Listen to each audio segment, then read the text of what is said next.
no, I did it wrong. Hello.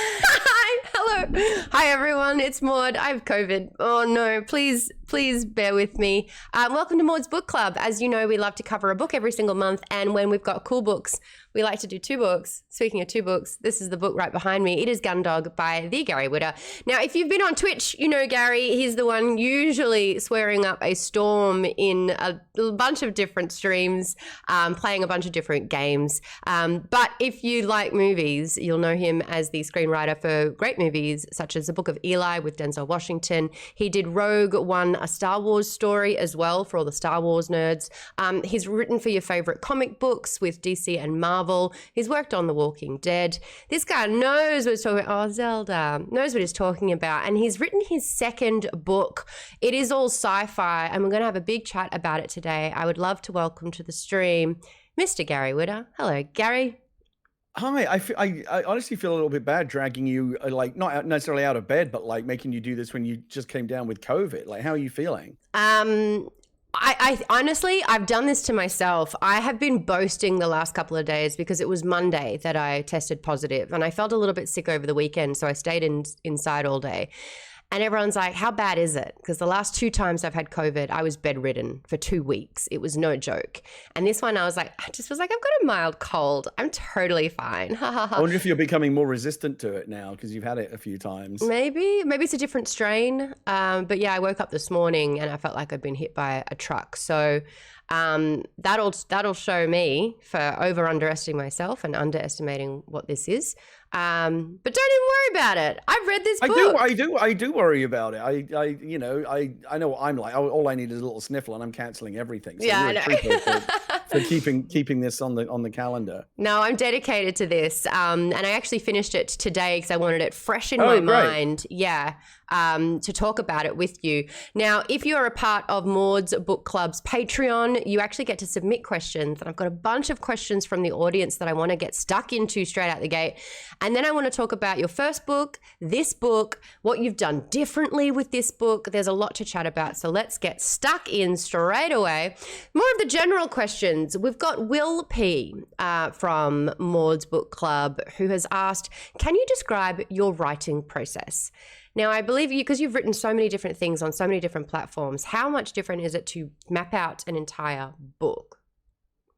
It's my process is different with not just with every project, but also certainly between the different kinds of projects, because I primarily film and television writer, a screenwriter, and that's a very specific discipline. If you've ever read a screenplay or even just paged through it, you know they're written in a very, very specific way.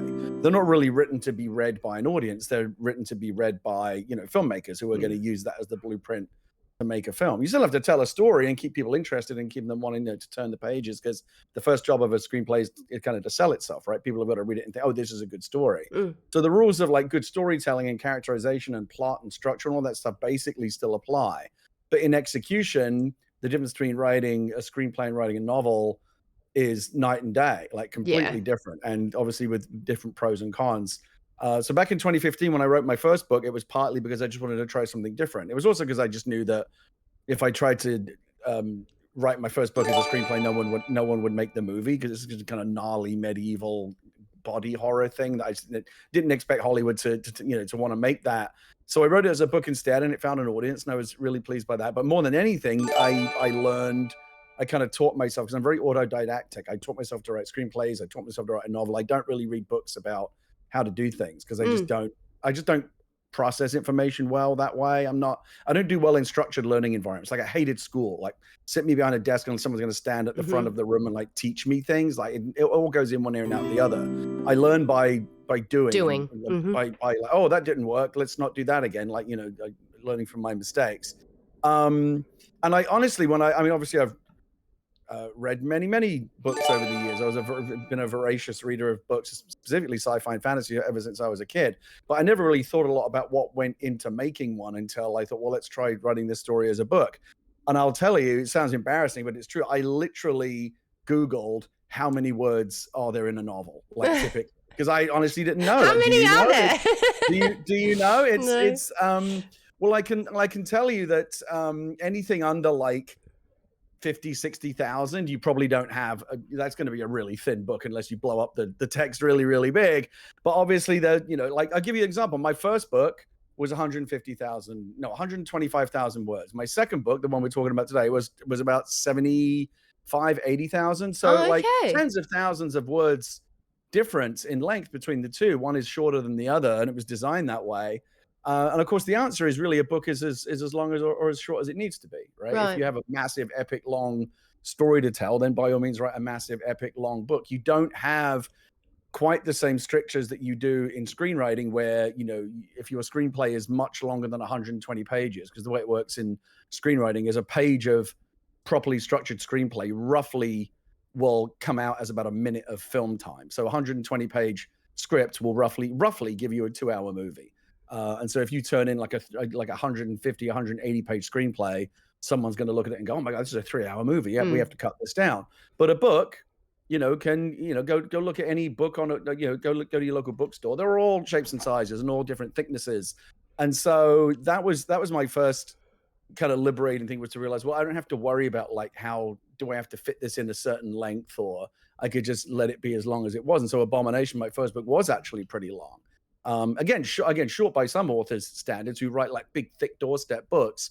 But the first one was like 125, and this next one's like closer to 80. So again, it's the first thing I learned was like the story is as long as it needs to be. And then in terms of like actual process, whether I'm screenwriting or writing novels, I go back and forth depending on how I'm kind of feeling the material. But I think I am generally a bit more of a seat of your pants type person.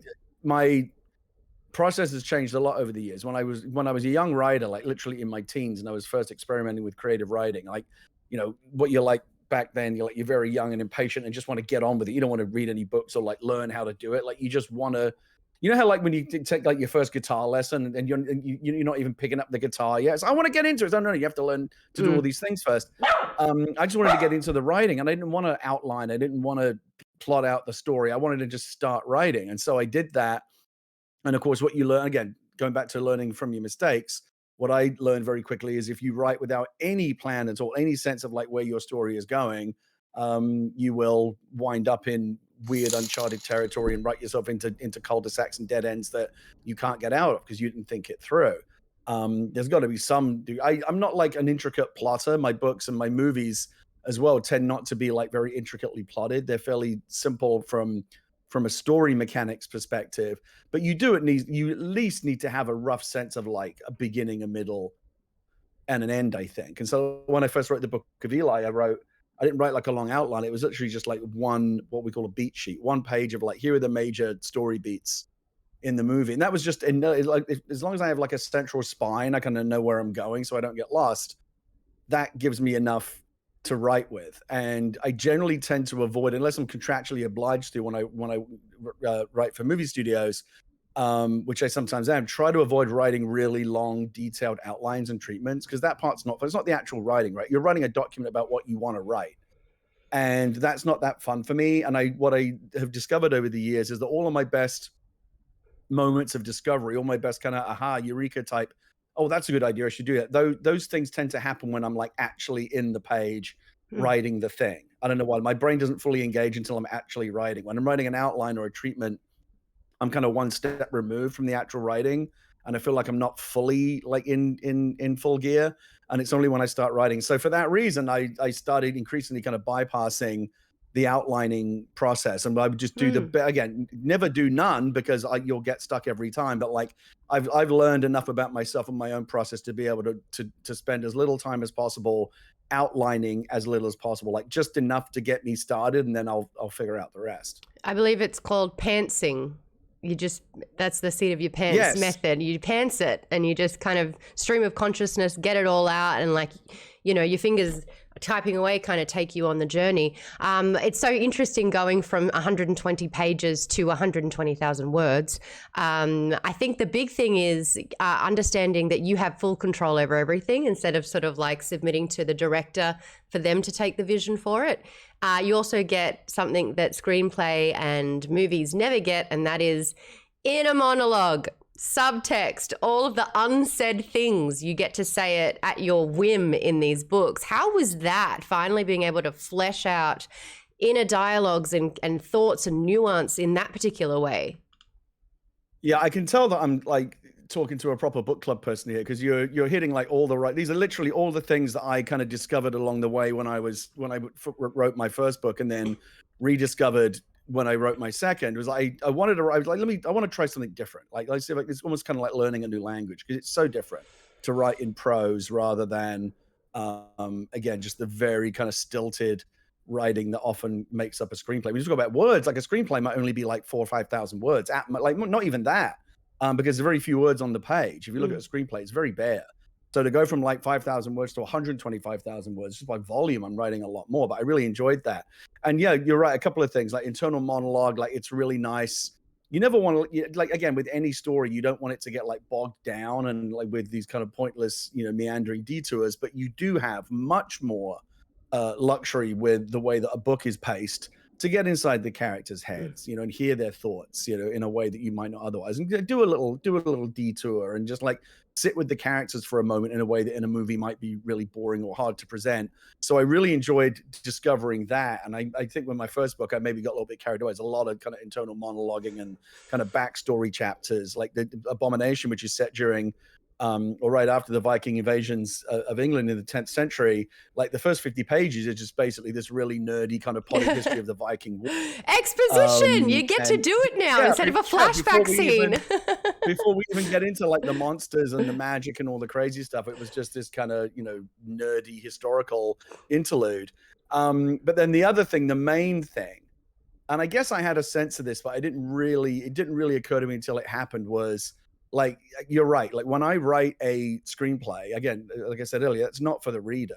It's not for a reader. It's for a director and for actors and producers and executives who are going to, consider it to, are we going to spend money making this movie? Does an actor want to play a part in this movie? It's really more of a sales tool than anything else. So I always say, like, it's not the actual house. It's just the blueprint for the house that the architects are going to use to build the actual thing that people will then go to a movie theater and see. But when you're writing a book, that is the actual house, right? That is the finish. When you're done, other than a little bit of editing and like actually printing and publishing the book, the creative work is done, right? There's no one that really comes after you. And that really, so when I did my first book, they put me with the assigned me an editor, and she was really nice and she was super smart because it was my first book. It needed a fair amount of editing, and she gave me a whole bunch of notes. I remember getting the Word document back that had all the kind of the red little flags on it, all the comments in the sidebars, and it was like a massacre. It was like red. I was like, oh my god, there's so much red. I was skimming through, going, oh my god, there's so many notes. But they were all really, really, really smart. It was like, and it was mostly little. There wasn't anything structural, like you need to chuck out this whole section and start over. It was just like, this sentence might read better if you structured it this way, or you might want to consider using another word here because you used it already like 2 pages ago. And it's things that you don't necessarily notice when you're writing. And they were all really, really smart notes. I would say like less than 5% were notes that I in any way kind of bumped up against. And a couple of times I went back to the editor. I'll never forget this. I tell this story almost every time I get interviewed about writing books, coming from a screenwriter's background where I'm constantly basically just trying not to get fired. Right? Yeah. The unspoken context in which you are given notes when you're working for a movie studio, even if it's something that you created, like when I created the Book of Eli, but once I sell it to Warner Brothers, they own it. And they can fire me as soon as whenever they want. And so when I'm getting notes from Warner Brothers, they are kind of presented. No one will ever say this out loud, but every writer knows that the unspoken subtext is, do these notes to our satisfaction, or we will find someone else who will, right? And writers get replaced and kicked off movies all the time. Every screenwriter, I don't care who they are, can tell you a story about that happening. And it's so strange to think about that when you realize how unique that is in the creative world. Like, for example, let's imagine Stephen King turned in his latest book to his publisher, and the publisher said, Stephen, we love this book. We're not that thrilled about the third act. What if this happened in the third act instead of that? And Stephen King said, no, I don't want to do it that way. I like it this way. Okay, great. Well, we're going to fire you and bring in another writer to rewrite the third act of your book. Like, you're shaking your head. It's preposterous, right? Yeah. But that is completely normal in Hollywood. That happens all the time. The word authority is, of course, derived from being the author of something. But in Hollywood, you have no you have no real authority as the original author of the work. And when I did my notes with my editor, and I was kind of afraid, well, what's going to happen if I push back on some of these notes? I went to my editor and said, I love most of these notes. I've got like 3 here that I just don't agree with. And like, I understand where you're coming from, but like, I just want to do it my way. Yeah. So what happens now? And she was like, do it your way then. Like, these notes are just suggestions. It's your book. I'm here to help you. But if you don't agree with any of my notes, ignore them and chuck them out. And I was like, it was like the scales were lifted, like the heavens open. I was like, oh my God, really? That's amazing. I don't get fired. I can actually write this story the way that I want to write it. And that was remarkable. And the only downside of it is because movie making is so collaborative, and every movie that I've worked on, I've always been like nowhere near the smartest person. I'm always surrounded by people far smarter than me. And that is comforting, right? Because if you pitch a bad idea or have a bad instinct, there are smarter people around you to kind of check your math and say, maybe don't do it that way. What if we did it this way? And you go, oh yeah, of course, that's much better. What was I thinking? But when you write a book, you do have the editor as well. And most of the time they're doing the same thing. Maybe consider doing it this way. And I go, oh yeah, much better. And I'll change it. Thanks, editor. But every now and again, when I do put my foot down and say, no, I'm convinced that I'm right here. She's like, I've edited 500 books. Well, I'm writing this one and I'm going to have it my way. And that's all very good until the moment they commit to printing it. And you start to think, shit, what if I was wrong? Like, what if I did get it wrong? Like, there's no safety net. Right. In almost every movie that I've worked on, if there's something in it that you didn't like or did like, I can never really take all of the credit or all of the blame because I'm just one small part of the storytelling process. But with Abomination and with Gundog, it's all me, right? If there's something in Gundog that you didn't like, I can't point the finger at anyone else. It's my fault. If there's something you did like, then I'll happily take the credit, but I also have to take all of the blame. So ultimately, that's a net positive for me. I like the full responsibility. I like having authority over the finished story. It's nice to be able to present something and just say, this is all me, right? No one else got in the middle. There's no one else between me and my audience. There's an editor, but again, I can choose not to do their notes.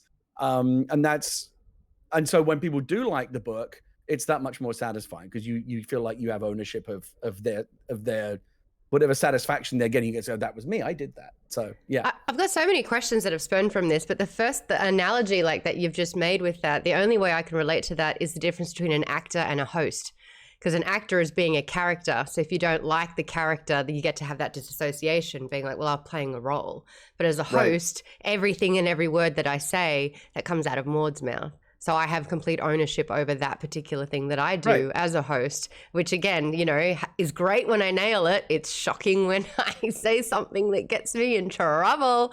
I need to do a little housekeeping because we got follows, raids. Raiko raided. We did. We got a big raid from Raiko. Yeah, Raiko raided a little bit ago. And I didn't want to interrupt your flow at all because you were crushing your answer about your writing process, which Will is in the comments saying, oh my gosh, I do that, same. But Raiko was saying, Gary's here.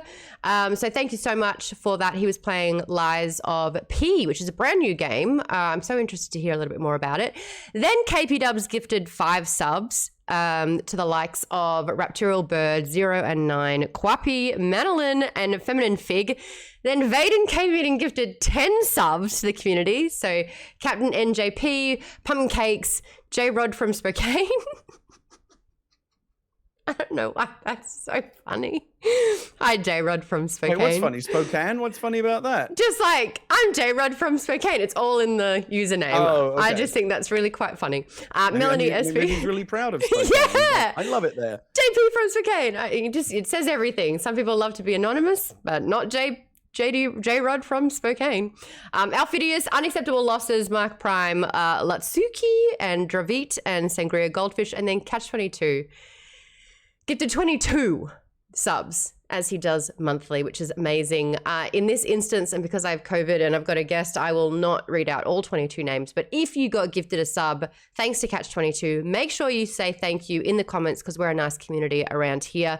A lot of people weighing in. We've got a lot of comments about the writing process and how it all works. It's one of my favorite questions because every writer has usually such a different process with how they do it. Some are meticulous with planning things out. Every single chapter has beats and that's how mapped out it is. Other people don't even know the ending when they start writing. Super interesting.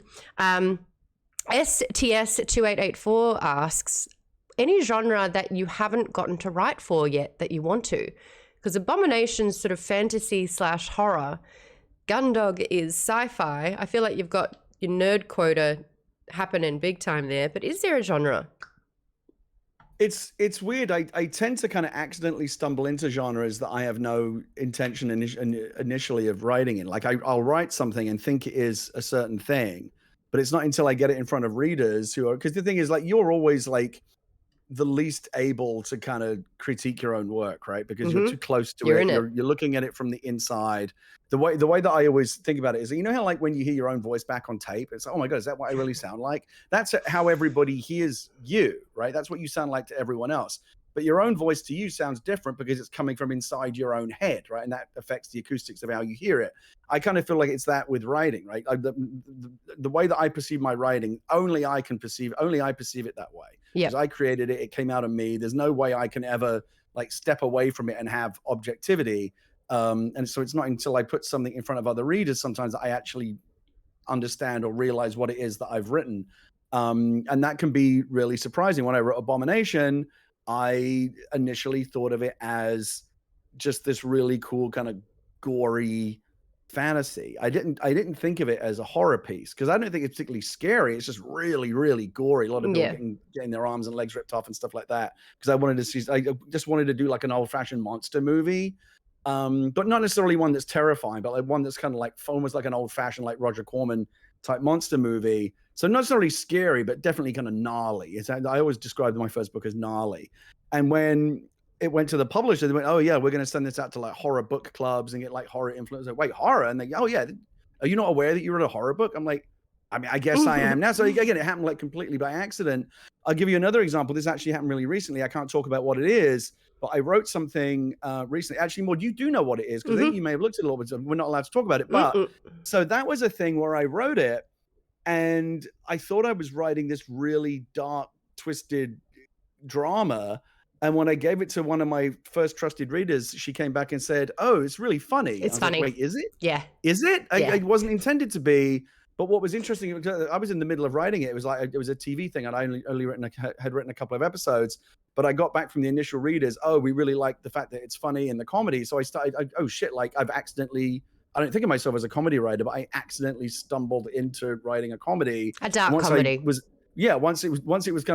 my own work was explained back to me as what it actually was, or at least how it was being perceived, I was like, oh, okay.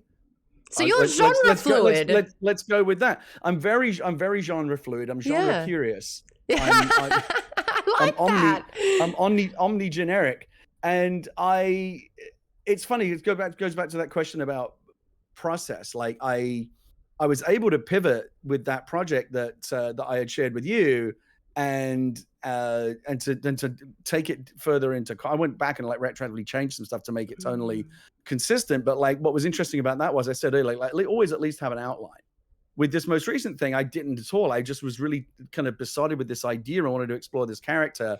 And that one really, really was making it up as I went. Like, I literally would start each episode having no idea where it would go. And I was like, I'm just going to I'm going to pretend that these characters are real to me, that they're real people. I'm going to let them tell me what they want to happen. And then I'm just going to write it. So it's like method writing. Yeah, it was really weird. I've never written anything that way before. And I was fully prepared for it again, to like write it off of a cliff and like, well, that didn't work, back to square one. Let's outline it this time. And yet it was this really, really weird fluke. I don't think it'll ever happen again, where like, even though I did the least amount of plotting and the least amount of structuring and outlining, I just fell ass backwards into like, it came out really, really well. And I just ended up, remember I said earlier, I do all my best discovery on the page. I think because I went straight to the page, I was able to get straight into that process and connect with the characters and just feel it in a way that I hadn't before. I think you can over outline. I think you can write like an 80-page outline, and every beat and every twist and every reveal and every moment is in there, right? In detail. But then for me, when the time comes to write it, all the fun's been taken. I've done all the fun stuff, all the discovery, all the creative, all the storytelling. And now I'm just kind of like basically adapting that treatment into like a novel or a screenplay. But you're almost chained. You're confined by your structure. Yeah. I mean, you can change it. And that's why, like, when when I do screenwriting, people say, well, we're gonna hire you to write a treatment first. Like that's a necessary step. And I say, I'll write you a treatment, but just be aware that like I'm probably gonna throw it out after you've read it, like because that's just not how I work. And so it's a constantly moving target, which I find delightful. The fact that like I can find myself like switching genres. It's like like the frogs in Jurassic Park that just spontaneously change sex because they need to, right? Life finds a way. I kind of feel like creativity finds a way as well, and I keep falling backwards. I fell backwards into horror. I wrote a horror book without realizing it. I wrote a comedy TV show without realizing it. I don't know. It's like this is why I'm so, when I speak at conventions and seminars and things about writing, I always tell people don't get bogged down in rules. Don't go read a million books about how to write or how to write a screenplay. Like there are some good ones out there, and there are definitely universal storytelling basics that it's good to know. But at the end of the day, what you need to figure out is what works for you, because it's different for everybody. You can talk to 10 of your favorite authors or 10 of the most popular, successful, however you want to quantify authors in the world, and they will all tell you something different about how they approach their work. I like So trying to replicate someone else's process is not going to work. You just have to find your own. It's essentially, it's the trust the process, but it's like trust yourself in getting it the way you need to, because our brains are all different and work in wonderful ways. I've got a question here from Vaden. We're getting straight into the book. We're talking Gundog now. Good. Can I just say, it's actually such a thrill now for me now that the book, because I've been living with this for a long time. You know, these things gestate for a long time. And we did the audio version last year, which was the story's first exposure to the world. And that was great. But it's actually my favorite time in the process now is to get it out in the world and now start to hear what other people think of the story and to be able to react to them and do this kind of book club stuff. So, I'm glad you picked up on that. Let's talk about it. This is like a really fun part of the process for me. Okay, well, let's get through them. We've got a bunch of questions here. First off, Vaden asks, what inspired the name Gundog?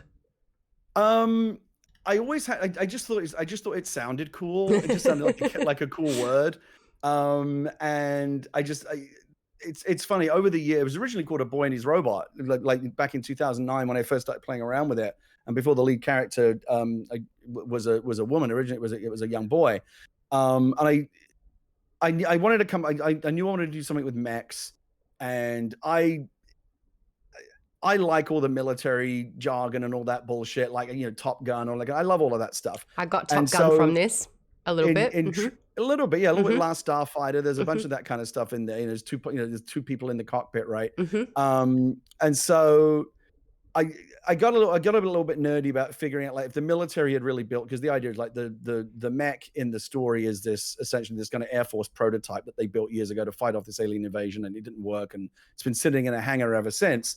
But it was built by the Air Force and the U.S. Air Force, and so like, okay, well, what would they call it? What would it look like? And so I came up with the M151 Gundog armored combat biped, or ACB. It just sounded cool, but I was thinking about, like, I was looking at other military vehicles. You think about like the A-10 Warthog, right, and the F-14 Tomcat and the F-15 Eagle and the F-18 Hornet, right? They're all named after, you know, cool creatures, and so the idea I didn't put that together for me. It was like my version of Tomcat. You know, it was kind of it's based a little bit because, you know, like an F-14 Tomcat, a Gundog has a pilot and a Rio, right? Someone who's behind them. And when in a Tomcat, it's the guy's called the radio intercept officer, who's basically the navigator who picks out targets and stuff. In Gundog, it's more a little bit like the Last Starfighter. Essentially, there's a pilot who drives the thing, and then there's a gunner who shoots at things. And it's, from a storytelling perspective, it's nice to do that because you can have two characters talking to each other, right? There's a third character in the cockpit as well, but it's nice to be able to have interaction between two people in a cockpit and not just one person alone. But yeah, it was very, I think it originally came from, like, I always loved the name, the F-14 Tomcat. I grew up on Top Gun like everyone else. And I remember thinking, like, what's this? If it's the F-14 Tomcat, this is the M151 what? Yeah. If it's not a Warthog, it's not a Tomcat, what is it? And we came up with Gundog. And also there's accidental. Some people ask, is it meant to evoke Gundam? You know, which is of course one of the greater, you know, Japanese mecha with the kaijus.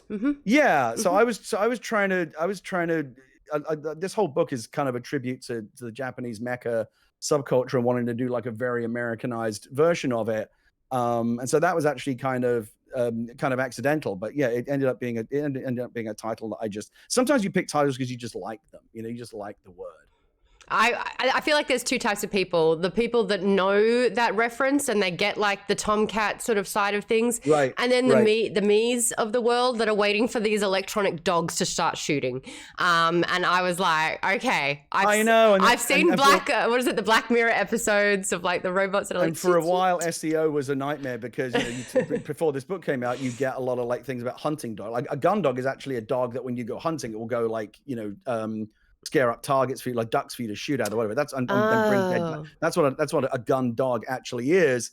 I know it sounded kind of militaristic and cool. And again, when it's introduced for the first time, it's introduced as the M151 gun dog. So you're supposed to kind of get that F-14 Tomcat kind of association. And it's so funny. I played F-19. I don't know. It was like on the MS-DOS machine. I don't know if you reviewed it back in your PC editing days, but that's like, I grew up on those things. Still didn't click for me because I was just so ready for dogs to be electronic and weaponized. Right. But that's why I'm glad we have the clarification for that one. And I'm it's happy so funny to clear it up for you because the mech is in the title. Yes. You have to make the book so big to be able to see these details. But when you see the mech there, you're like, oh, great. And immediately I'm put into Titanfall. So my next question is, how much sci-fi research did you have to do here? Are you playing Titanfalls? Are you looking into sort of like future scenarios that are likely for the human race? Yeah, a little bit. I mean, it's really kind of like pop culture historical research. Again, it kind of bugged me that ultimately you just want to write the things that you want to read and see, right? And so I've always wanted more. Like mechs are so cool, right? They're so cool. Like, why don't we have more of them? They're so popular in Japan and in Asian culture, Asian popular culture, in manga, anime. Why don't we have them here? Like when I say I want to do something with a mech, people go, oh, like Robot Jocks, which is a movie from like almost 50 years ago, like from the 80s. Or sometimes people will reference Pacific Rim, which is kind of more of a kaiju movie, but technically they are mechs. So I was thinking about like what is the actual like dictionary definition of a mech, and if it's a giant armored weapon that walks around on legs and is piloted by a human operator, that's a mech. So like Transformers aren't mechs, right? They're robots, right? Because they're fully autonomous. And so there's a very specific kind of subset of like boxes you have to check to say, oh yeah, this is a mech. And I was looking, I played Titanfall 1 back in the day, and I remember when I was researching this, I went back and looked at some of the Titan designs. Titans are much smaller than gun dogs. In the book, they're described as like 60 feet tall and they weigh 600 tons. They're big. They're like they're not as big as a Jaeger, which is like, I don't know, like 600 feet tall. They're massive. But I wanted something that felt like truly big. And I had to do a lot of like, I literally had to do a lot of weird stuff. Like, how big is 60 feet tall? Right. And like, what is say 18 meters, was it? Yeah. It's I'm just like, what does it look like in real terms? But yeah, roughly 3 feet to a meter. And so what does it look like? It's about 10 humans high, basically. Right. And so, I did little kind of miniature, like kind of drawings, like scale models. Like, okay, here's how big a person would be next to something that is 60 feet tall. And if it's 60 feet tall, can it really weigh 600 tons, or is that too heavy? And I had to do all of this kind of stuff because if I don't get it right, I guarantee you I'm going to hear from readers who are going to tell me that I didn't get it right. So, and then how fast can they move? There's a lot of navigation. They move specifically from like one place to another, like, and people know how many miles that is. So like, how fast is it moving? What's its top speed? Like all of that stuff kind of has to make sense. I don't think that's necessary for the story, but those are when you deal with science fiction, there's always going to be a subset of super nerds who will go get their maps out and tell us, well, you said it was moving at 30 miles an hour and it covered this much terrain in these many days. Trust me, I worked on Star Wars. I know what it's like hearing from like nerds who don't think that you've done it correctly.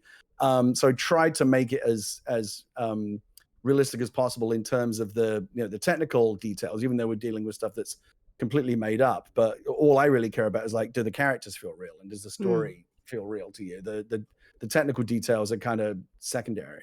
But it's funny because like when it's your book, you're responsible for it. But I feel like if it's in a script, it's like that's the art department or like, that's someone else's problem. You don't have to get bogged down by the science as much behind these things, I'm guessing. Yeah. When I worked on Star Wars, I had the luxury, like our office was literally right next door to the ILM art department they had put right next to us. So when we said like, okay, let's do something, like it was like, we created a new ship for Rogue One called the U-Wing, which is a troop carrier. But I didn't know what it looked like. We just knew that it was going to, like, in the same way that the X-Wings and Y-Wings are called that because they vaguely look like a letter an X and a letter Y. It was like, well, let's do a U-Wing. And so it's vaguely going to look like a letter U, I guess. But like beyond that, I had no idea. And then you go next door to ILM and they've created it. Oh my God, it looks a million times better than anything I could have come up with. Wow. And with Gundog, so I had like a very, very vague idea in my head of what it looked like.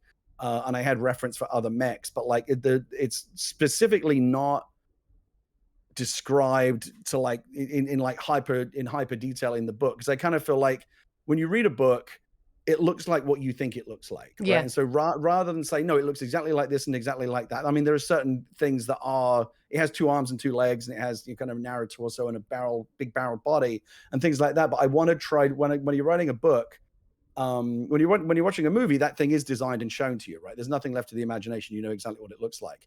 I think there's a more fun opportunity when you write a book to like describe it to you, like this is a giant 60-foot tall, mech, and give them a few details. But in my experience, the reader's always going to decide for themselves what it looks like. They'll piece it together. So don't tell them they're wrong. Basically, let them have it imagine it their way. And then when I finally had some concept art done for the audio version that we did last year, I gave the artist some specs, and again, even I didn't say, well, it's kind of like this big, and it has big guns for arms and stuff like that. And then when I got the art back for the first time, I was like, oh, that's what it looks like. In the same way that people would tell me like, oh, you've written a horror book or a comedy show without realizing it. The artist came back and said, here's what your Gundog looks like. Like, this is what you brought to life. Yeah. But way better than I could have drawn it. So yeah, it's cool. Another question here from Will P. Did you always know that you wanted to include passages written from the perspective of the mech, or was that something that you added in later to provide additional information to the reader? To which I would like to tack onto that. Did you want to, like, because this was quite a linear story progression, knowing where both sort of pieces are on the map, providing an extra layer of tension, knowing that they're sort of like on the trail. Is that yeah, no, it's again a really, really good question, because it's something I had to figure out as how to execute this in the writing. It was decided early on. I decided early on that the bad guys in this movie, the mech, are essentially a machine. They're an alien race, but they're a machine race, right? They're completely automated. Like, who made them or where they come from, we don't know. But essentially, it's like if Skynet came from another planet, right? They're drones, they're machines. They don't really talk or emote. They're not characters in a sense. They're just these bad things, like zombies, essentially. And if you're doing a story where you're being pursued, if you think about like, The Fugitive or something like that, typically you're or the Terminator, typically you are going to cut back to the bad guy that's doing the pursuing. So, because you never want to lose that sense of urgency, right? You always want to be reminded, oh yeah, there's someone's chasing them. They've got to keep moving because someone's right behind them. It was difficult. And you can do that in a movie with the Terminator, right? Because the Terminator doesn't emote. Like, you don't want to have a conversation with the Terminator, but just seeing him like go from place to place and show up, oh yeah, he's still looking for them. He's right on their trail, one step behind them. And that's how you keep the urgency going. In a book, it was tricky because I had these bad guys that essentially are Terminators, right? So I can't do a scene with a bunch of mechs standing around going like, well, where do you think dialogue. They went? Like, that's just not, you can't treat them like they're humans. And so, but I had to have that sense of urgency. You can't just be, I kind of feel like the mech might be on our trail. It's got to be more specific than that. I wanted to be able to check in with them and demonstrate that they always were being pursued. Because our heroes in the book, they escape from a alien prison camp, and then the aliens send trackers and hunters to track them down and recover them. And I had to find a way to demonstrate that, to illustrate that, show that, so that people would get that sense of urgency.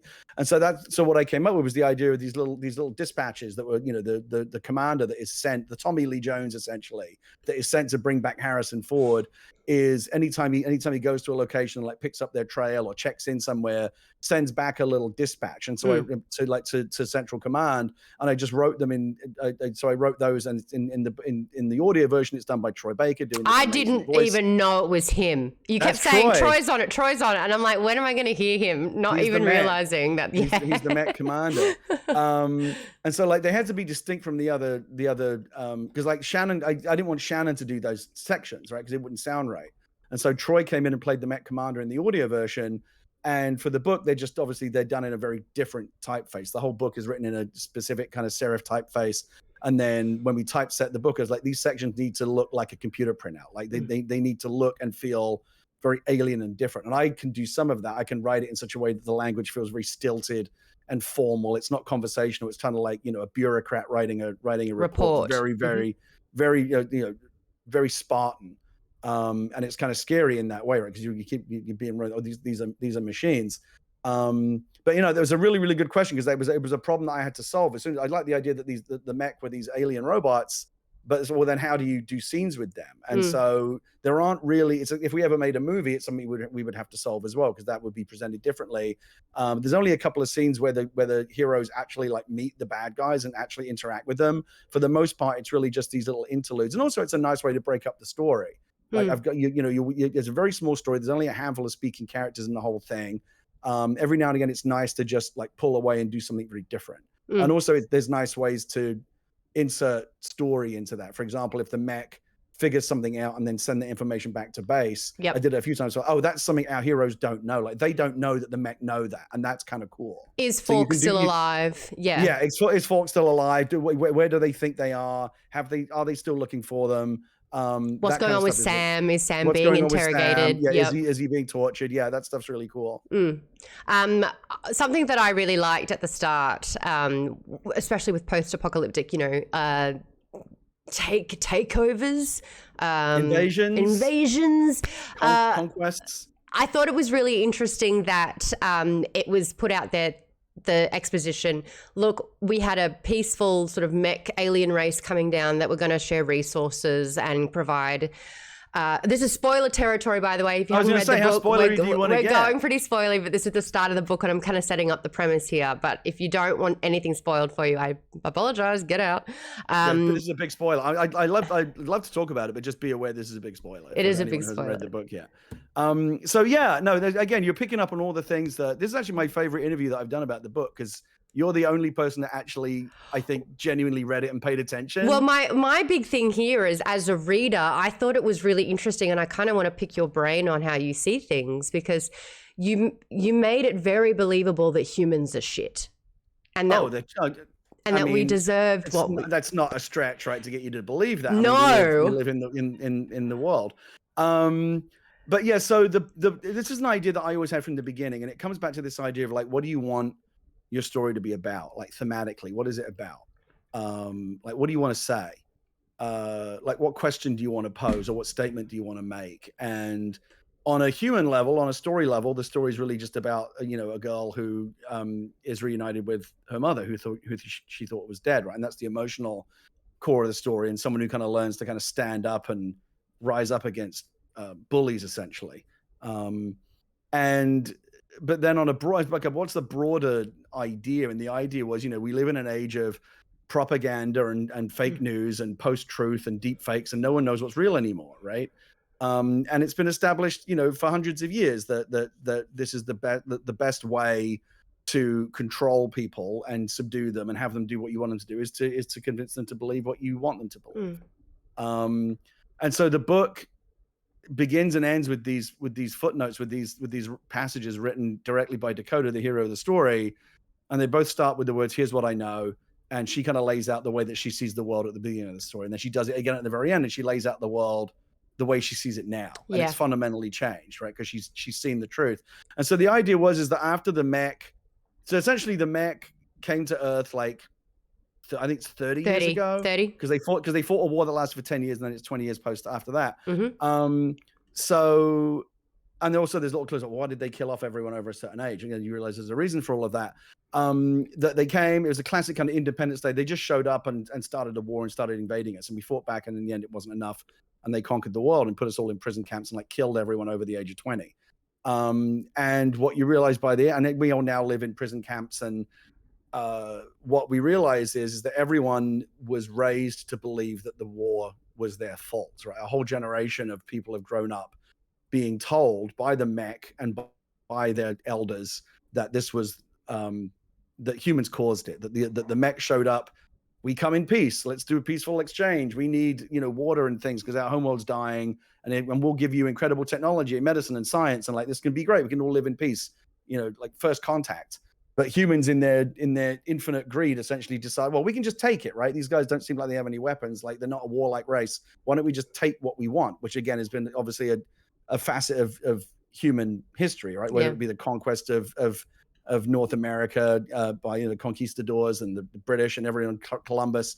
Like nice planet, we'll take it. Like we'll just have that because we're stronger than you. And it's a kind of stain on human history, like so many times throughout. And Dakota talks about this. And so the idea is that the Met could probably keep us under control anyway, but it would be harder if we hated them and thought that they had taken our world away from us. But by convincing us that it was our fault and they came here offering us everything and we decided to try and destroy them instead. It takes the fight out of them. And now we're being punished essentially for our own sins. No one has any will to fight, right? Because they just feel like they've kind of made their own bed, and now they've got to lie in it. And a big part of what Dakota is doing is trying to show people what really happened, so it'll inspire them to stand up and fight. And I think that again, that's the closest thing that the story has to kind of like a moral or a social or a political theme. And again, I think it's pretty timely these days. Again, in the age of Trump and alternative facts, and the election was rigged and all this kind of nonsense, and people believe what they get told to believe. Yeah. It didn't feel like when I was writing, is this a stretch? Like, could we have a whole generation of people that have grown up believing that their history was something when the reality was something else? And I haven't had a single person complain about it, because again, we live in sadly, the world provided the context for that to seem really believable. And the fact that knowing history has repeated itself over the years, and every single flaw basically that the world has done, you can trace it back to greed being the motivator behind it. So it made absolute sense to me. But it was so interesting, again, we're going spoilers here, when you do find out the truth, then you start rooting for humankind. So I actually want to know from you, what do you wish the biggest takeaway is that people have after reading this book? I think mostly just hope that they have a good time reading it. It's not a book that's going to win sci-fi awards or anything. It's not meant to be like a prestige kind of book. I really just wanted to like indulge my love of big giant robots kicking the shit out of aliens and just have fun with it, and just have it be like an old-fashioned like popcorn adventure. And it's like I mentioned before, it's a short book, right? It's way shorter than my previous book, and you'll notice that even though it's a shorter book, I think it has more chapters than the previous book, because I deliberately, I don't know if you notice this, but I deliberately wrote them in very, very short chapters. Like some of the chapters are only a few pages long. And the idea was like, if you keep hitting, I don't know if this works or not, it's kind of a trick, but like if you keep hitting chapter breaks, it feels like the story's moving quickly, right? It's, we're on the next chapter, we're on the next chapter, we're on the next chapter. If it gives the story this sense of propulsion, which doesn't replace like the actual propulsion of the story needs to keep moving. There's always something happening, but by breaking it down into lots of little short chapters, all apart from the last chapter, which is just one epic battle, and then it's meant to kind of feel like breathless, like, oh man, when am I going to get a break? This book usually gives me a break. No, not this time. You have to go through the whole battle. It just felt like structurally a way to make the story feel fast. And it actually feels like time, like a minute goes by, and like when you're being chased, time is so crucial, and you kind of feel that through reading. And time is completely relative, right? It's like if you're sitting waiting for a bus, time goes by really quickly. If you're playing like a video game that you love, it's like, oh shit, 6 o'clock already. Like time goes by more quickly or more slowly depending on how you perceive it. But that's also one of my favorite comments that I've got back now the book is out there in the world, is like, and when I first saw it, I was like, should I be happy about this? But I am. It's like people saying like, I read it in one sitting, or I read it over the weekend, or I read the whole thing on a flight, which, it makes me like, is there enough there? Like, are people done with it? When you're done with it, are you going to feel like you got your $25 worth or whatever? But I think it's less about length and more about like how much you enjoy the time you spend with the book. And I think the fact that people are reading it or essentially binging it, right, all in one go, is hopefully testament to the fact that it is propulsive and it is structured Good in pace. a way. I just wanted to do like an old-fashioned page turner, and I think it does that at least. It does. I agree with that. I've got a couple of interesting questions here from readers. This is from Vaden. Since the mech are conquerors, are we going to meet any of the other enslaved species in sequels?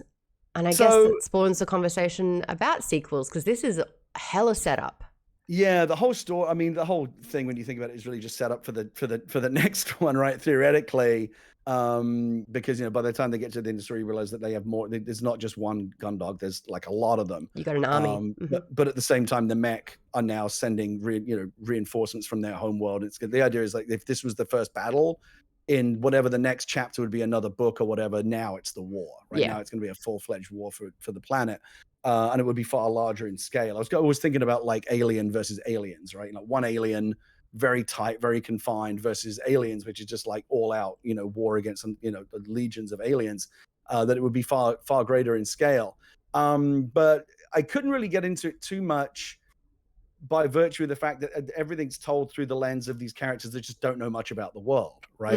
They only know what they've been like. Most people in this world can't even read, right? Because they've been completely severed from their own knowledge and history. They don't know, like when they cross the border into South Dakota, they literally don't know what that means. Like, what is South Dakota? Because no one's taught them that. And so they've got what's Mount Rushmore? Mount Rushmore. They just call it the Four Faces, right? Because they don't know what it is. And so they're totally disconnected from their own history. They don't know who the mech are. They know the mech came from another planet. They don't know anything about them other than that. I think there's a conversation where Dakota says to Falk at one point, like, do you think they've done this on other worlds? Like, and eventually you realize that they have. Yeah. I think Rosie, when they meet Rosie, she says like, yeah, they're a conqueror species. This is what they do. They they'll attack a planet, strip mine it until there's nothing left, and then move on. So yeah, I think there probably are lots of other worlds out there that have gone through the same thing with the mech. But I deliberately, one of the reasons why I wanted to do like robot, like aliens that don't really emote or say very much, is I just think that like the Terminator is scary, right? Because remember that speech, it can't be bargained with, it can't be reasoned with, it doesn't feel pity or remorse or fear, and it absolutely will not stop until you are dead. Like, that idea is terrifying, right? This thing that just keeps coming and doesn't have any human emotions or weaknesses that you can use to your advantage. It's just a machine that is designed to kill you and do nothing else. Well, that's a huge trope, isn't it? A trope is to try and use compassion, you try to humanize them. Don't you remember you were a kid once? What would other people think of the young you? And so you're right. When you dehumanize and when it's like you've got that sense of detachment and compassion won't work, and it's just all out warfare. I just kind of feel like something's more scary when you don't know much about it, right? When it's mysterious. And so if we knew everything about the mech and what their homeworld was called and where they came from and what they do and how they think and who somebody presumably created them, right? Because they're not an organic race. To me, especially if you think like, well, this could be a bigger story, and if there's never any more, then that's fine. Like, it ends in a way that suggests there's more to come. But like, they won, like, they blew up the Death Star, right? They blew up the Death Star in the first one, and if there's never any more, like, if they had never made another movie after the first Star Wars, if Star Wars had been a flop, it still would have felt like a complete story, right? They kind of beat the Empire, and then when Star Wars was a massive hit, they were like, oh shit, no, you didn't beat the Empire. There's still lots more of it because we now need to go make more movies. So in success, there is more story to tell. Originally, and this is one thing that I really talked myself down off quickly. In my head, there's 3 parts to the story, and each one's bigger than the last.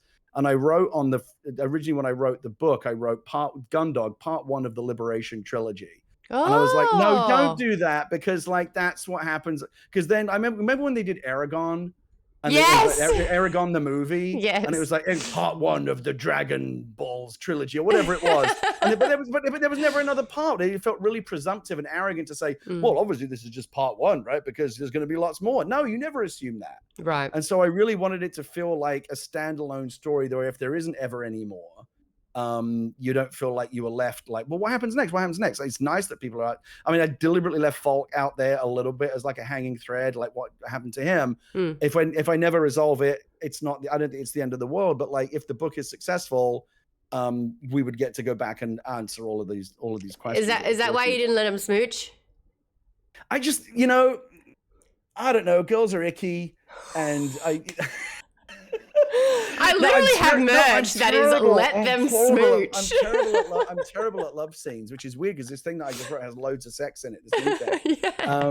But like, I don't know. Like, I always kind of feel like, and there's no love scene in Rogue One, right? And we got praised for that, right? But people said, like, oh, I'm glad that I just feel like if you've got a man and a woman, or two characters, right, who could well be romantically attracted to one another, I just don't feel Runyon like is pining. He's pining over her. I know. I feel bad for him. Poor Runyon. Well, here's okay. If you want to get really deep, I'd say this is where probably the most personal. I've never said this to anyone before. So Runyon, who's the guy that is replaced, again. So let's talk about it, right? So Falk, who you think is going to be the guy, right? He's the beefcake. He's the smart one. He's the one that you want to be with. We kill him off, right? I wanted to do. I really wanted to pull the rug out from the audience at one point, and like have the audience be mad at me. Like, I'm going to kill a character that you really like. Yeah. But it's meant to like hopefully bring home like this is not fun, right? This is a harsh world, and people are going to die.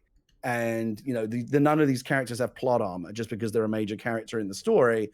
And so we killed off the kind of the hunky guy and replaced him with like the nerdy guy that Dakota doesn't really want to be with at part. Just simply, and it's nothing wrong. It's not his fault, but he's just not the other guy, right?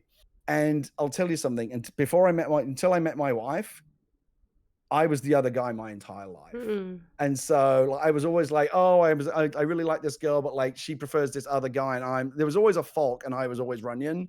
So I related to Runyon a lot, like kind of the nerdy kid that just couldn't get girls to be interested in him because it was always like a better option. And so there might have been a little bit of wishful fulfillment, like, well, now I get to kill the other guy.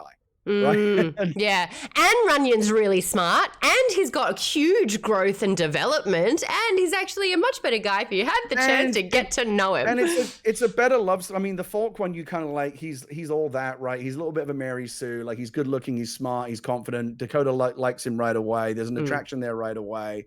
And then when we take, I'm looking at the chat, when I said I killed him off, when I took him out of the story, presumed dead, and he may be.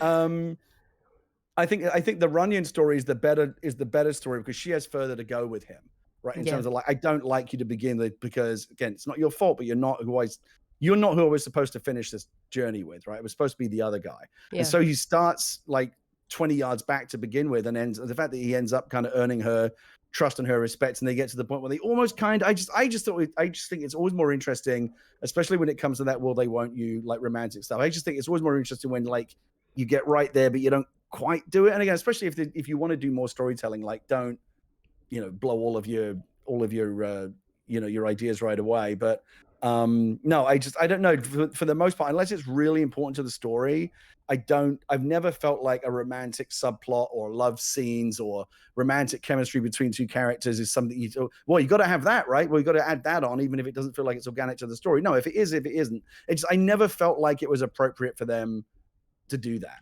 Right. And so, because they're, as you're going to imagine, they're both she's very guarded. Also, her mum's now there. Her mum's there. Yeah, plus the mother's like constantly, you don't even know when she's in the room, right? She sees everything. She sees everything, right? Because she's a hologram and she's plugged into like every system. And so, yeah, she's going to hear you even when you're whispering. She's going to see everything. It's like, what are you doing? Get your hands off.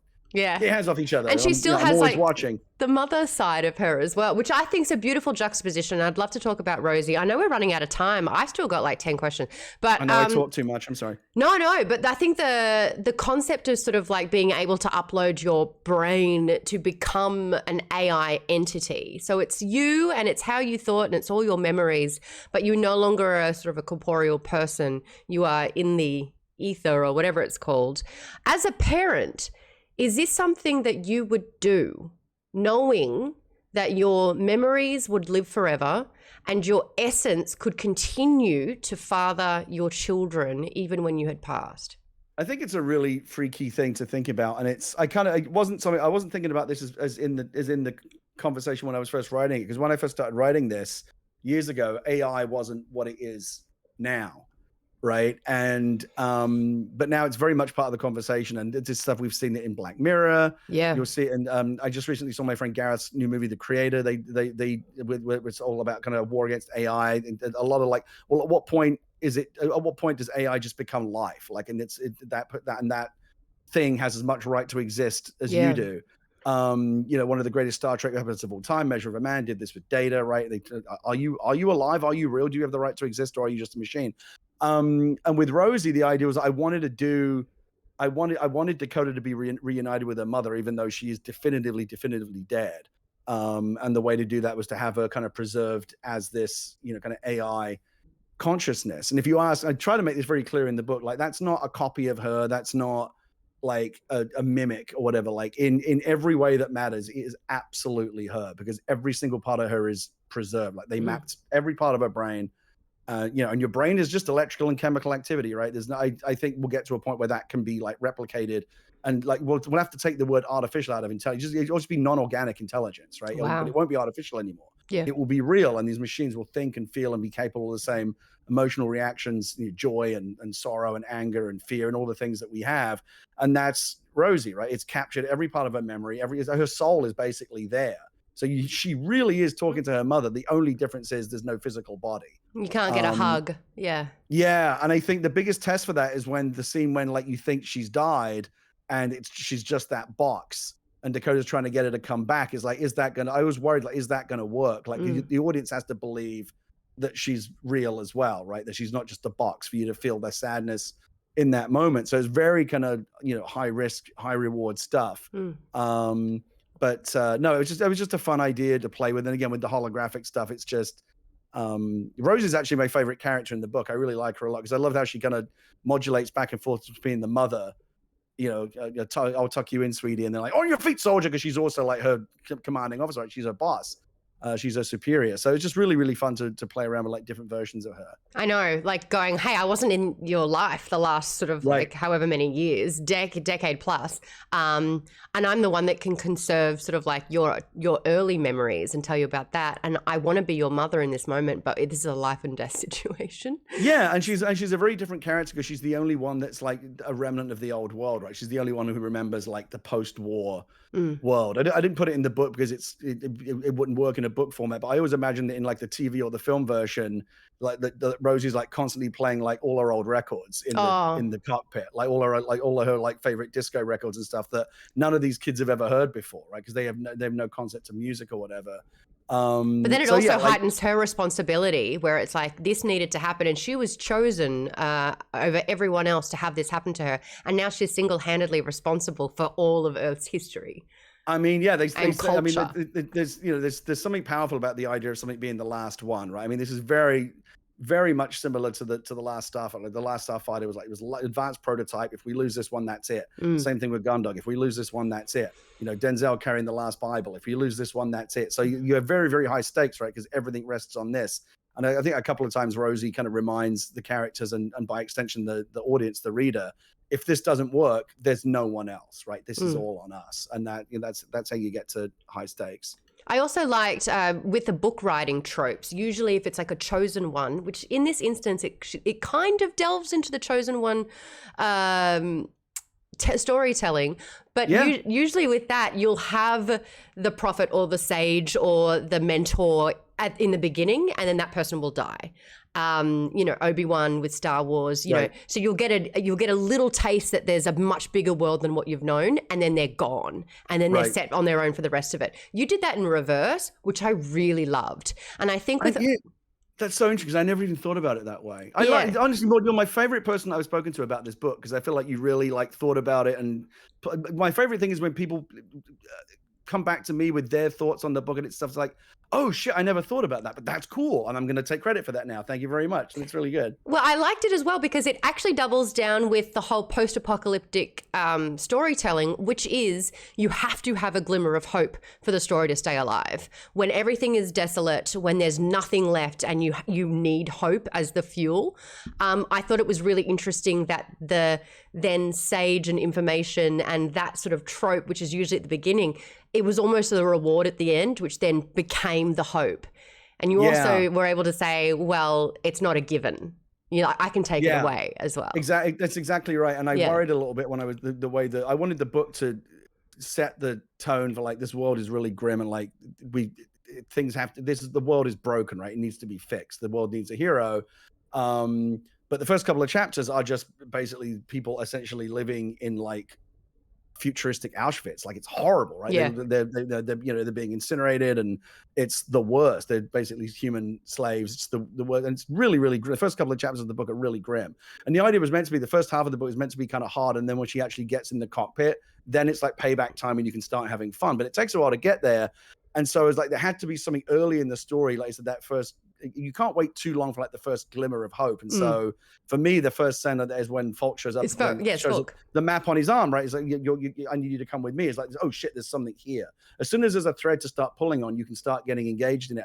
But it has to come early, I think, structurally, which is why I think it's like either at the end of chapter 2 or only in the short chapters, end of chapter 2, beginning of chapter 3, there's like the story really, okay, we've set the tone. You understand the world is terrible. Everyone's miserable, but here comes this guy with a map on his arm. You did a really great job as well with Sam, where Sam was supposed to be the protector, the older brother. He was supposed to be in charge, and like having the masculine, feminine energies. I lost you. You muted. Oh, I did. I got so excited. I gesticulated into my microphone and muted myself. I do that as well. This has a capacitive mute button on it, and I brush against it all the time. And of course, Trisha Hershberger's rating. Hello, Trisha. We will gonna wrap it up. Maybe I can get a few more of my questions out now. Yay! For those that are just 496 people. I know. For those that are just joining, a big hello. I'm Maude from Maude's Book Club, and we're actually chatting to Gary Whitta, who is an amazing screenwriter. He's written Rogue One, a Star Wars story. He's done The Book of Eli, and now he's got a sci-fi book called Gundog, which we've just been talking about in a no spoiler kind of plot. Well, it's very, very spoilery. But to not spoil it for now, Gundog. Actually, I'll get you to do it. Now we have to go back to non-spoiler territory. That's it. There's a bunch of people in here that I would like to sell a book to, and I don't want to spoil it for them. Well, I mean, I should get you to do it then. Can you tell us about what Gundog is in a spoiler-free sense? Yeah, so I, as a Twitch streamer myself, I know this is good streamer etiquette, right? When you get a big raid, introduce yourself so people know who you are. Gundog, which I do have one here. I've got 2 if you need one. You've got so here's another one here. It just came out last week. I'm really proud of it. It's kind of an old-fashioned kind of science fiction story about a young woman who grows up in a post-apocalyptic world 20 years after it's been taken over and conquered by aliens, a machine race known as the Mech, and everyone's basically grown up as a enslaved by this population of aliens that have conquered the world. Until one day she realizes that she might be the heir to the last of what is called a Gundog, which is basically these extremely high-tech mechs that the U.S. military built as a way to try and fight the aliens up, but it didn't work. But they have this advanced prototype. Essentially, it's about a girl who gets to strap herself into a 60-foot tall, 600-ton war mech and fight off an alien invasion. So it's just very, like I said to you earlier, it's not going to win any awards, but it's really fun. It's a page turner. People seem to be really enjoying it. It's just, you can read it like in one long sitting. I've had people tell me they read the whole thing in one day or a weekend or on a flight. It's, if you like kind of ass kicking militaristic sci-fi, if you like The Last Starfighter, if you like Rogue One, if you like Top Gun, it's very much all of those things. Trisha actually just saying she was re-listening to the first episode, which is available. I mean, you can listen to them on your Twitch, which is twitch.tv/ is it Gary Whitta or G Whitta? Gary Whitta, yeah. Gary or you can Whitta. just go to any people. It's so funny, a number of people saying, is there an audio book? I did this in a weird way where I self-produced the audio book adaptation myself, and that actually came out first. It came out last year. So if you prefer to listen to your books rather than sit and read them, Shannon Woodward from HBO's Westworld and Troy Baker from The Last of Us did an incredible job narrating 9 hours of audio, which is all available for free. We never charged a penny for it on pretty much every podcast service. You can go to realm.fm, you can go to Spotify, Apple Music, Audible. They all have it, and it's all free. So you can listen to the whole thing for free. Mm-hmm. And that's Gundog. But then if you actually prefer to kind of sit and read a book in the old-fashioned way, either as on paper or as an ebook, then that is available now at Amazon and all places where books are sold. Also, I really want to talk about the fact that you got Austin Wintory, who you've known for a little while, to do an amazing score for it. Now, I didn't know that he actually pretty much had like a score for a big portion of this book, but you ended up bookending it to start and to end the episodic sort of way that you did it with your podcast episodes. It was really well done, though. That was so fun. Yeah, when we did the the original Twitch live broadcast, which we kind of did like an old-fashioned live radio show, and everyone could listen to it together. Austin wrote these for the waiting room. You know, when the stream countdown is starting, Austin wrote these overtures, these 9 different overtures, and each one was different, and each one reflected the tone of what was going to come in the episode. In the podcast version, you don't hear any of that. You hear like you hear like the theme music. It's only like 20 seconds or whatever because you want to get into the story. But Austin's nuts. Like I've been a fan of Austin's work for many years. He wrote the soundtrack for Journey, which is my all-time favorite video game soundtrack, one of my all-time favorite games. I asked him to do this thinking he might write me like a 60-second intro, like front and back, like opening and closing credits. He went away and wrote like an hour of original music and put together like a full orchestra. Wouldn't take a penny of my money. I didn't try terribly hard to pay him, to be honest, but when I did try, he rebuffed me. And that is now like you can go get that on that's also on Apple Music and all the places. There's like a full digital soundtrack album that Austin put out. If you just like to listen to it, and that's amazing as well. Like as audiobooks go, we ended up kind of going like way above and beyond. Yeah. Also, Will is asking in the chat, what led you to release your book as a 9-part audio series instead of the more traditional route? I was during the pandemic, I was toying with the idea of like just doing something all by myself. And as a writer in Hollywood, I get tired of people pulling the rug out from under me at the last minute because I've worked on many movies that got canceled or I've been fired off the movie. And I write in this constant state of anxiety where I am worried that all the work's going to be for nothing because I'm going to be fired or the movie's going to get canceled. I've been through all these heartbreaks before. And I thought, well, if I keep this small, if I just self-publish a book and self-produce an audio version, and I don't have to ask for anyone else's money or permission, no one can pull the rug out from under me because I own the rug, right? It's my rug. And so I never have to worry about it's just going to find an audience. And I'm fortunate enough to have enough of a following from Star Wars and Eli and Kind of Funny and my time on PC Gamer and Walking Dead and Batman and other things that I've done that I've got, add them all up. I think I've got like a couple of 100,000 followers on social media. So if I say, hey, I've made something new, want to go check it out, I know that at least some people will go look. So I know I can put a story in front of an audience. And so the original plan was to self-publish the book. And I thought, well, I have to do the audio version as well because audio is a huge part of the marketplace. Like something like 1 in every 3 books that get sold are people who listen to books. Wow. So if you want to self-publish a book, you can't leave those people out, right? And so I thought, it's audio. How hard can it be? Well, it turns out like to do anything well, it is really hard to do good audio. But I'm very fortunate through my time working in Hollywood and I know a lot of cool people. I'm very fortunate in that regard. And so I got Shannon and Troy to do the voices. Shannon did 9 hours of audio in the studio. I could never afford to pay her. She's like way out of my like pay range for like actually hiring her as an actor. But she did it as a favor for a friend, and I'll always be grateful to her. She crushed it as well. She's so good. Yeah, she's so incredibly good, and Troy's incredible as well. And so we put it, and the idea was to do it as a I didn't want to just dump it all as an audio book. The idea originally was to do these kind of live Twitch broadcasts where each episode, each week, almost like a season of television, I would appear much as I do now. And say, oh, thanks for coming. Here's tonight's episode. And everyone could listen to it together in live chat and respond in real time as the story was happening. And then I would come back at the end and do like a little Q&A author discussion thing. And it was just felt like a different way to debut a new piece of material. And like, what would happen? Like no one's done this before. And it was really popular. And then we put it out as a podcast, and that ended up being spectacular, like genuinely like crazy successful. Like we were in both in sci-fi and like overall fiction categories. We were like the top 3 podcast in like 20 different countries around the world for like all 9 weeks that we were putting out new episodes. It was amazing. And then the plan was then for me to self-publish the book just through Amazon Kindle, like right after, like literally is the last episode. And now the book's available for people that have been waiting to read it. But the podcast was so successful that a publisher got in touch with me and said, hey, would you like us to like put this out? We can do like a really nice hardcover and actually get you in Barnes and Noble and, bookstores. That actually does sound kind of cool. I still have full creative control, right? They still can't take the book away from me. There's a lot of fear here, isn't there? Like I would love to unpack that. I've worked in, you ever go to like a dog shelter and there's that one dog, it's like, oh, that poor bastard, like has been kicked around his whole life, like kind of cowering in the corner. That's what screenwriters are like. Because we've been kicked around the whole, and constantly like waiting for the other shoe to drop. What's the worst could happen?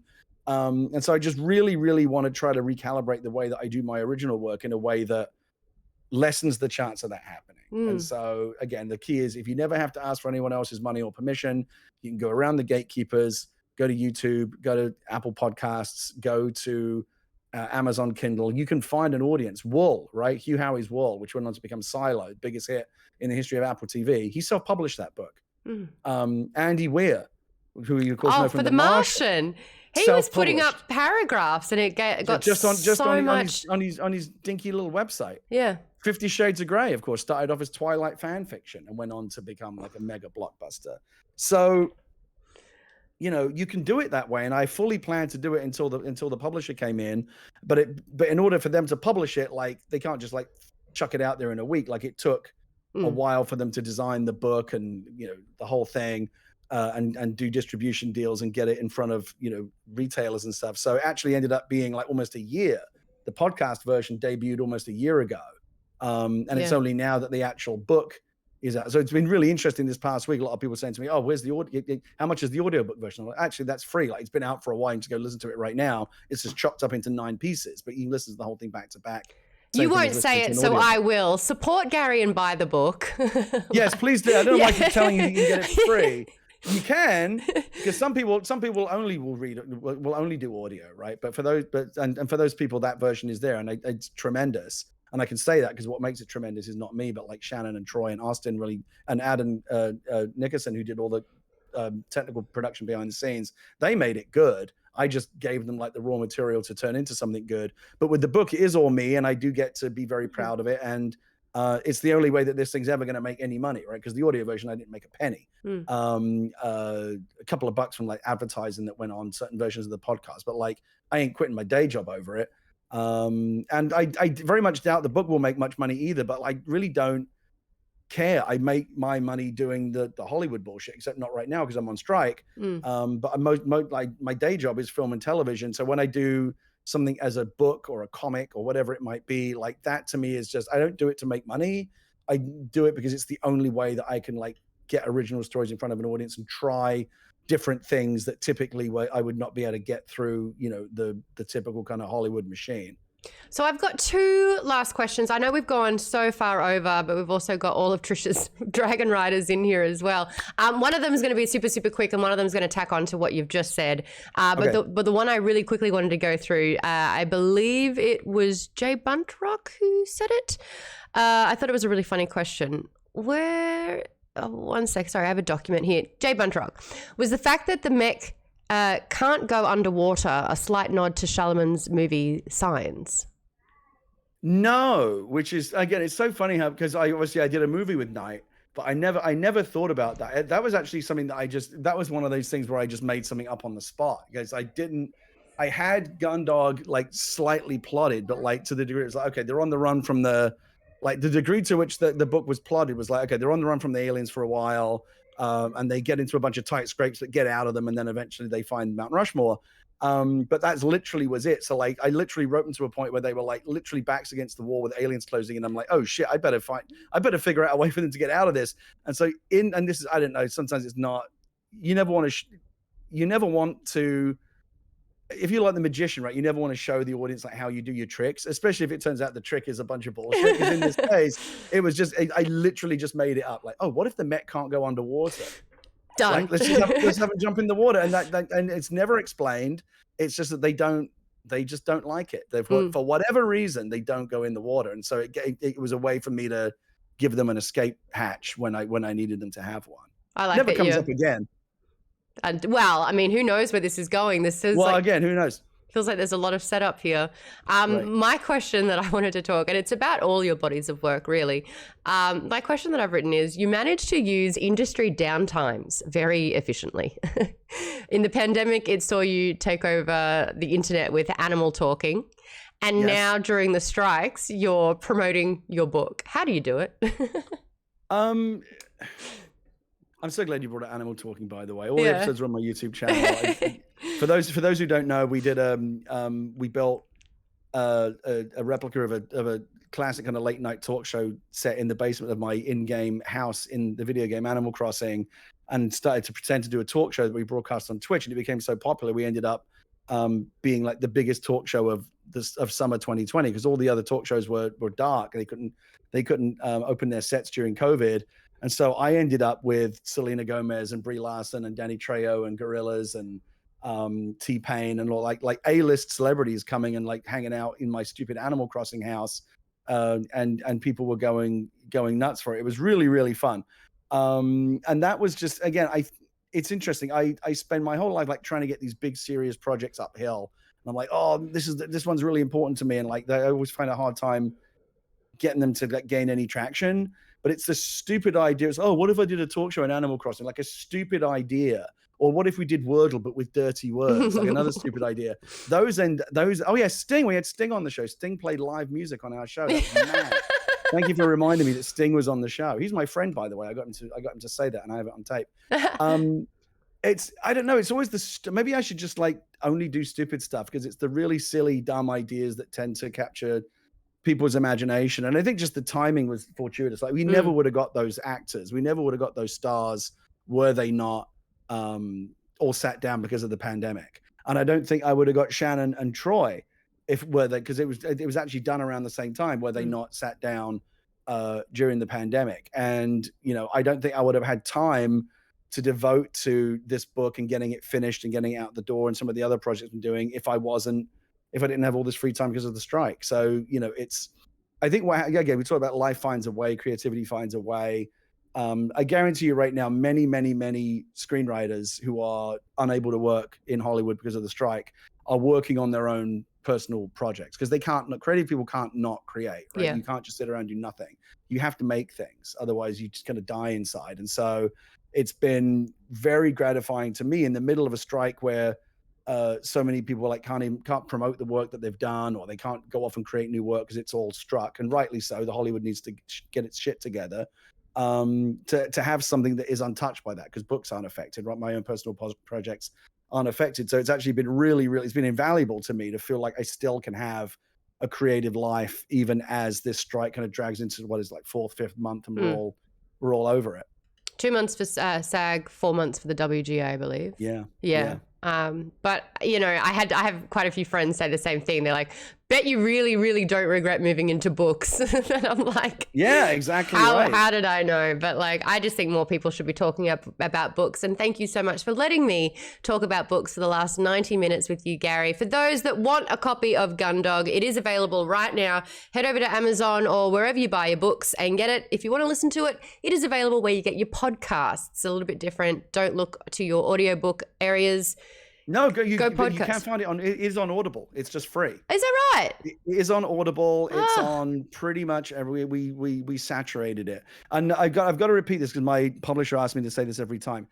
If you like the book, if you liked either the audio version, because it's the same thing, or the written version of the book, people ask me all the time, like, how can I like support you as an author? What's the most useful thing that I can do? The most useful thing you can do, because my publisher keeps hammering this into me, is go to Amazon, go to Goodreads, and leave a rating on the book's page. Leave a short comment or review if you liked it, because that feeds the Amazon algorithm and helps them recommend the book to other people, and it helps other people discover the book. If you didn't like the book, keep your mouth shut. But if you did like it, and don't tag, this is like something I've really got to tell the book communities, don't tag authors into reviews that you don't love it. Oh, when are people going to figure that out? Like, seriously, some people, I had this happen to the other day, like somebody who doesn't like Rogue One said something about it, and then someone who thought they would defend me tagged me and going, oh, but Gary Whitta wrote that and it's great. So why would I want you to direct my attention to someone who doesn't like something that I worked on? Yeah. I get that you're trying to help, but you're not. Stop it. Well, this will be better because Catch22, who did 22 subs earlier, actually slid into the document, because he is a Patreon backer, to ask the question, when you wrote the story for Rogue One, did you know it would become the best Star Wars film of the last 30 plus years? So there we go.